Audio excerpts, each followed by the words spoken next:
अहम खबर अपने नाज़रीन तक पहुंचाएंगे। एफआई इमिग्रेशन ने कराची एयरपोर्ट पर कार्रवाई करके मलाइशिया से डीपोर्ट होने वाले मुसाफिर को हिरासत में ले लिया है। आपको बता रहे हैं मुसाफिर के पासपोर्ट पर बैरून मुल्क रवानगी की जाली स्टैंप लगी थी। सिस्टम में मज़कूरा स्टैंप का रिकॉर्ड मौजूद न था। ये बताया जा रहा है मुसाफिर ने सफरी दस्तावेज़ात मलाइशिया में रिहाइश पजीर एजेंट से हासिल की हैं। एफआई का ये बता रहे हैं आपको बता रहे हैं एफआई इमिग्रेशन ने कराची एयरपोर्ट पर ये कार्रवाई की है और इस दौरान मलाइशिया से डीपोर्ट होने वाले मुसाफिर को हिरासत में ले लिया गया है।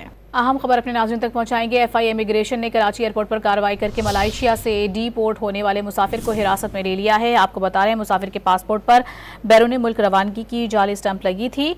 सिस्टम में मज़कूरा स्टैंप का रिकॉर्ड मौजूद न था। ये बताया जा रहा है मुसाफिर ने सफरी दस्तावेज़ात मलाइशिया में रिहाइश पजीर एजेंट से हासिल की हैं। एफआई का ये बता रहे हैं आपको बता रहे हैं एफआई इमिग्रेशन ने कराची एयरपोर्ट पर ये कार्रवाई की है और इस दौरान मलाइशिया से डीपोर्ट होने वाले मुसाफिर को हिरासत में ले लिया गया है।